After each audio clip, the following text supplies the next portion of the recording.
Mom wants us to come home for New Year, my husband said suddenly during our first holiday season as a married couple. I told him I wanted to visit my own family too, but he refused. To make things worse, his mother started criticizing me, saying I wasn't acting like a good wife and calling me a bad daughter-in-law. No matter how much I tried to talk it through, my husband always took his mother's side. I had enough. I couldn't keep playing this family game. I decided to take steps that would end my connection with my in-laws for good. My name is Abby, and I'm 28 years old. I married Malcolm, my boyfriend of 2 years. Our life as newlyweds was going well. We both worked full-time, so we shared the household chores. I didn't want all the housework to fall on me just because I was the woman, so I made sure we split the tasks fairly. I was happy with my job and personal life, and I even started thinking about having a child once things settled down. 1 month after our wedding, my in-laws suddenly invited me to their home. Actually, invited isn't the right word. It felt more like a summons. I'd met them before the wedding, but I'd been too nervous to really talk with them. I thought this could be a good chance to connect with my mother-in-law, so I went there with a positive attitude. However, when we arrived, things quickly turned sour. As soon as my husband and I sat down in the living room, my mother-in-law called out, "Abby, why are you sitting so comfortably? Make me some tea." I was taken aback and apologized, a bit flustered. I thought they'd treat me as a guest at their house. I didn't expect anything fancy, but I also didn't expect to be treated like a servant. As I made the tea, my mother-in-law kept complaining, "You're taking too long. Abby, don't you know you should warm the cup first?" She sighed constantly, watching every move I made. My father-in-law and my husband stayed silent. I thought to myself, if she has so many complaints, why doesn't she make the tea herself? I admit, I wasn't great at making tea, but it bothered me that she kept imposing her own high standards on me. Then, on another day, I was about to start cleaning our house when my mother-in-law suddenly called, asking us to come over. I hurried to her house with my husband, only to find her already angry. "Why didn't you bring any gifts? Isn't it normal to bring a gift when visiting your in-laws?" She scolded. She scolded me without any warning. I didn't plan to go out today and only decided to come here at the last minute, I explained, but she cut me off. No excuses. These days, daughters-in-law are so quick to disrespect their mothers-in-law. I really ended up with a lousy daughter-in-law. I apologized, feeling trapped. Neither my husband nor my father-in-law said a word to help me. I didn't need them to defend me completely. I just wanted someone to step in and stop her unreasonable rant.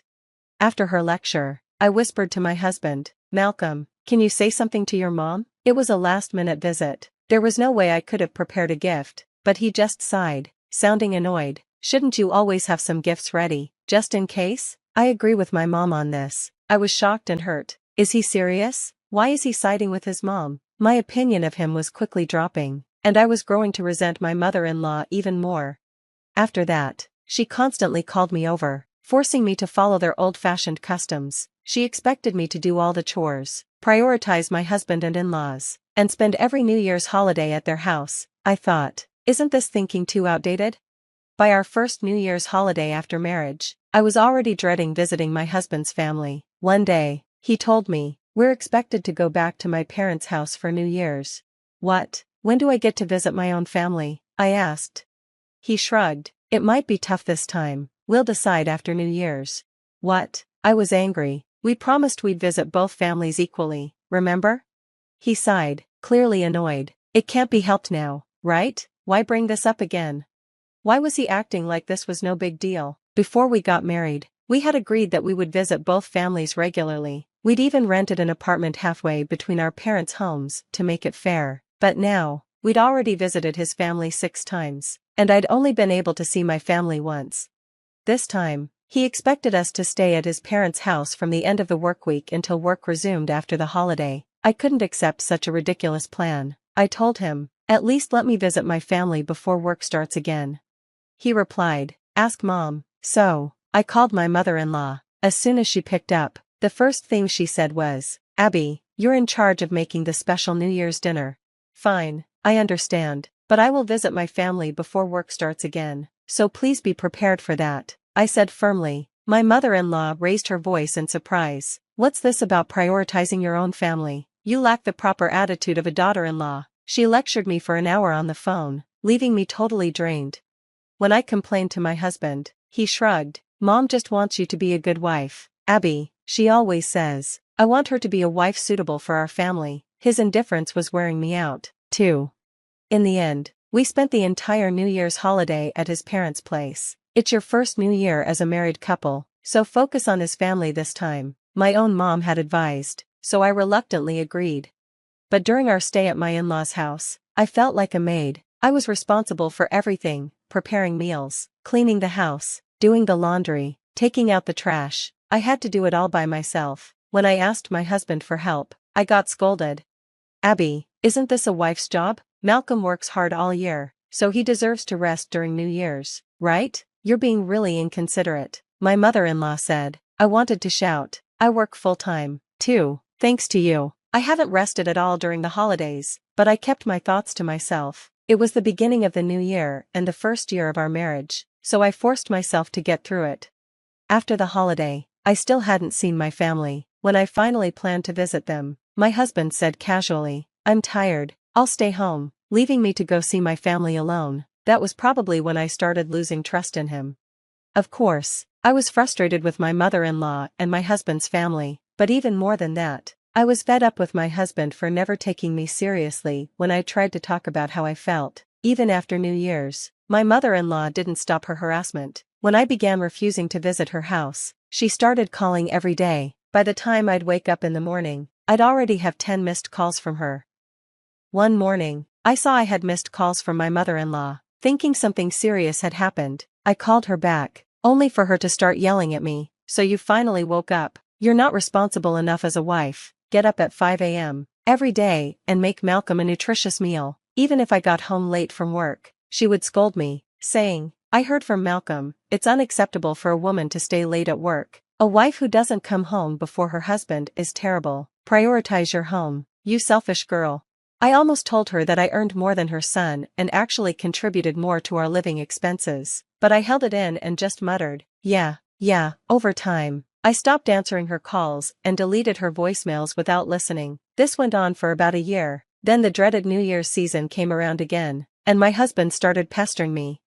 Mom says you should come home for the New Year's holiday, he insisted, but this time, I firmly told him, I'm not going this year. I can't take it anymore. I'm not a housekeeper. Annoyed, my husband grumbled, Abby, don't upset my mom. You married me, so at least be considerate of my family. Excuse me? You never even make an effort to visit my family, and I've worked really hard to get along with your mom. That's why she's always mad, he snapped. You need to try harder. I felt my anger rising. Why is he acting like this is all my fault? Then he dropped the final bomb. Mom says you're a failure. That's why she's mad at you. At that moment, the frustration I'd been holding back finally exploded. A failure? I thought. I've put your family first all this time, for your sake, and this is what I get? Taking a deep breath, I looked him in the eye and said, I'm cutting ties with your family. I'm never seeing your mom or dad again. He looked shocked, but then quickly realized arguing would be pointless. Fine, he said, I'll go to their place alone for the holidays. After that, things were a bit tense between us, and we talked less at home, but honestly, I didn't care. For the first time in ages, I was able to spend the New Year's holiday with my own family, and that alone made me incredibly happy. When I arrived at my parents' house, my mom looked concerned. Abby, is everything okay with Malcolm's family? I can't help but worry. I'm fine, Mom. I made it clear I'm not going to be involved with them anymore. Is that so? I hope everything will be all right, she said, still looking a little uneasy. I enjoyed the time at home, leaving the chores to my mom for a change. I was finally relaxing when the doorbell rang. I quickly went to answer it, only to find my husband standing there, looking exhausted. I was shocked to see him. What? I thought you were going to your parents' house today, I said, letting him in. He stood there, saying nothing, until I finally demanded an explanation. Well? He looked at me and finally spoke. Mom said to bring you with me. My mother-in-law's persistence was unbelievable, but I held my ground. Didn't I tell you I'm not going back to your parents' house? When I said I was cutting ties with them, you agreed, didn't you, Malcolm? I reminded him. Yeah, but Mom's really angry. She says it's unthinkable for a daughter-in-law not to visit her in-laws. I don't care, I said firmly. I can't take your mother's harassment anymore, and your dad just ignores it all. I'm done with them. Malcolm looked worried, but that's a problem. Abby, Like Mom said, you married into this family, please consider my position. Your position? I snapped. What era are you living in? I didn't get married to be your parents' housekeeper. I'm tired of dealing with in-laws who harass me and a husband who won't stand up for me. I'd never spoken so directly before. He looked startled but still didn't seem to get it. If you keep taking your mother's side, I'll divorce you. Divorce? You're kidding, right? I'm serious. Why should I stay married to a husband who doesn't help me and only does what his mother wants? I'd be much happier on my own. When he saw how serious I was, his face went pale. Just then, his phone rang. Seeing the caller ID, he looked alarmed. It was his mother. He answered in a nervous voice, and I could hear her loud voice even from where I stood. Losing patience, I grabbed the phone from him. Hello, mother-in-law. It's me, Abby. No matter what you say to Malcolm, I'm not coming over anymore. What? You're my daughter-in-law, aren't you? I won't accept that, she shot back, undeterred. Daughter-in-law? What is this? The Stone Age? It's the 21st century, I replied sharply. What an insolent bride. You can at least show up for family events. No way, I said firmly. Malcolm is free to visit as much as he wants, but I won't be coming. Whether it's a special occasion or not, I absolutely won't be going. I told her firmly, if you keep pushing, I'll divorce Malcolm. Divorce? Are you trying to bring shame to him? She snapped. Then fine, I said, let's divorce, and I'll remarry under my own last name. How about that? That's absurd. I won't allow it, she fumed. Do as you please, I replied calmly, but no matter what you say, I have no intention of dealing with you or your family again. Goodbye. With that, I hung up. Then I turned to Malcolm and said, here's the deal. If you take your mother's side, we're done. But if you understand my point of view and treat me as an equal, we can make this work. Malcolm looked down for a long time, thinking. Finally, he said, I understand. I choose you, Abby. Since then, I stopped visiting my in-laws, and my mother-in-law stopped contacting us as well. Malcolm, maybe realizing how he had acted, now regularly visits my parents, and, of course, my parents treat him well and appreciate him like their own son. They certainly don't treat him like a servant. I know we'll face challenges in the future, but with Malcolm choosing to stand by me, I'm hopeful we'll tackle each one together.